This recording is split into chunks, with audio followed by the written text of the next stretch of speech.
పూరా లోకల్. రాజకీయాలలో ఒకే కుర్చీకి పోటీ పడ్డప్పుడు కొన్ని ఉంటాయి. అదే కుర్చీలో కూర్చోవాలని 10 మంది అనుకున్నప్పుడు మిగతా 9 మంది నిరాశ చెందుతారు.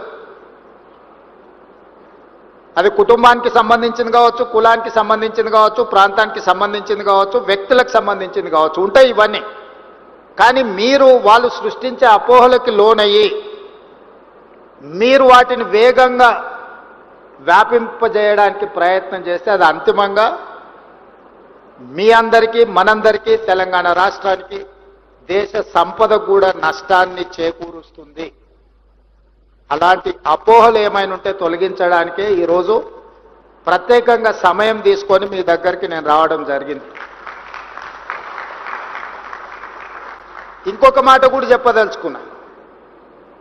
ఇన్వెస్ట్మెంట్స్ కోసము రోడ్ షోలు United states of America, Singapore, Japan, south Korea, Dubai లాంటి నగరాలకు పర్యటన చేస్తున్న మేము, మీరు రండి మా రాష్ట్రంలో పెట్టుబడులు పెట్టండి, మా నగరాన్ని అభివృద్ధి చేయండి అని విదేశాలకు వెళ్ళి దావోస్ లాంటి వరల్డ్ ఎకనామిక్ ఫోరం మీద వెళ్ళి ఆహ్వానిస్తున్నప్పుడు నేను మిమ్మల్ని అడిగేది ఒకటే. ఇతర దేశాల నుంచి పెట్టుబడులను ఆహ్వానిస్తున్న మేము ఈ నగరంలో, ఈ రాష్ట్రంలో, ఈ దేశం అభివృద్ధి కోసం పాటుపడుతున్న మిమ్మల్ని ఎందుకు ప్రోత్సహించము?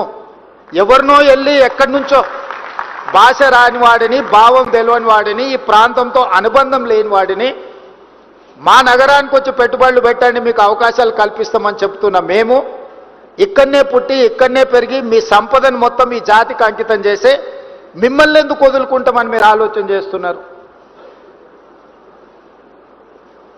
అంటే అపోహలు సృష్టించే వాళ్ళ ఆలోచనలతోని మీరు ప్రయాణం చేస్తే ఇలాంటి అపోహలు వస్తాయి.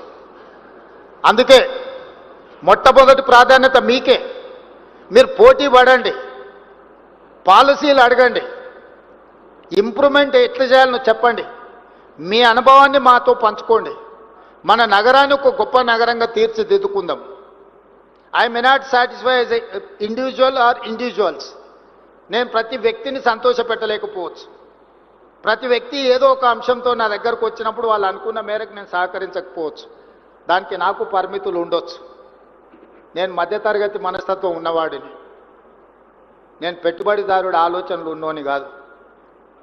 మధ్యతరగతి వాడికి సమాజం పట్ల భయం ఉంటుంది, సమాజం పట్ల గౌరవం ఉంటుంది, సమాజం ఏమనుకుంటుందని ఆలోచన చేస్తాడు. ఉన్నంతలో సర్దుకుపోదాం, దుప్పటి ఉన్నంతనే కాళ్ళు జాపుకుందామని ఒక ఆలోచన ఉంటుంది. నేను సగటు మధ్యతరగతి ఆలోచన ఉన్న ముఖ్యమంత్రినే తప్ప కొల్లగొట్టి నిర్మాణాలు చేసుకోవాలి, కొల్లగొట్టింది విదేశాలకు తరలించుకోవాలన్న గొప్ప మనసు, పెద్ద మనసు ఉన్నోని నేను కాదు. అందుకే కొంతమంది ఏదైనా ప్రపోజల్స్ వచ్చినప్పుడు I may not oblige your whatever, మీ యొక్క ప్రతిపాదనలు నేను ఆమోదించకపోవచ్చు. లేదా గతంలో మీరు ఏదైనా సూపర్ లగ్జరీస్ పొందిన వాటిని ఇప్పుడు నేను కొనసాగించకపోవచ్చు. దాంతో మీకు సహజంగా కోపం వస్తుంది. స్పెషల్ ప్రివిలేజ్ ఉన్న వాళ్ళకి, వైల్డ్ కార్డ్ ఎంట్రీ ఉన్న వాళ్ళకి ఒకవేళ సడన్గా అట్లాంటి వెసులుబాటు లేకపోతే న్యాచురల్గా వాళ్ళ కోపం ఉంటుంది. అరే మేము ఇప్పటి వరకు చాలా ప్లాటర్ తినేవాళ్ళం, ఇప్పుడేంది మేము కూడా అందరితో పాటు లైన్లో నిల్చోవాల్సి వస్తుందని. వాళ్ళని నేను నిజంగా వాళ్ళు నన్ను మన్నించాలి, ఎందుకంటే నేను ఎప్పటికీ మీకు ఆ రకంగా సహకరించను. కానీ పారదర్శకమైన పరిపాలన కోసం పాలసీలు చేయడానికి నాకు అభ్యంతరం లేదు. I can impress with policy, I can take the challenge. నేను ఓపెన్ మైండ్తో ఉన్నాను. మీరు పాలసీ ఏమైనా చెప్పండి, ప్రజలకు ఉపయోగపడేది, మీ రంగానికి ప్రయోజనం చేకూర్చేది, తద్వారా తెలంగాణ రాష్ట్రాన్ని అభివృద్ధి పదం వైపు నడిపించడానికి, హైదరాబాదు నగరాన్ని దేశంలోనే కాదు ప్రపంచంలోనే గొప్ప నగరంగా తీర్చిదిద్దడానికి మీ ఆలోచనలు పంచుకోండి నాతో. మీరు అందరు ప్రపంచాన్ని అంతా చూస్తున్నారు. నాకు 10 ఫ్యాక్టర్స్ ఉంటాయి, కానీ మీకు only 1 factor, that is construction, that is infrastructure. Mass development, trunk infrastructure ఎట్లా చేయాలి?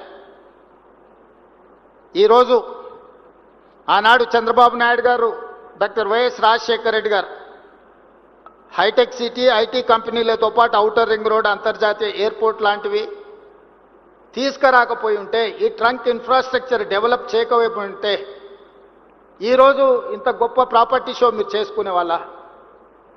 ఆ రోజు ఆ విజన్ చేసినప్పుడు కూడా ఆ నాయకుల మీద కూడా అలిగేషన్స్ వచ్చిన ఔటర్ రింగ్ రోడ్ అనుకొండలాగా మారింది అన్నోళ్ళు ఉండొచ్చు.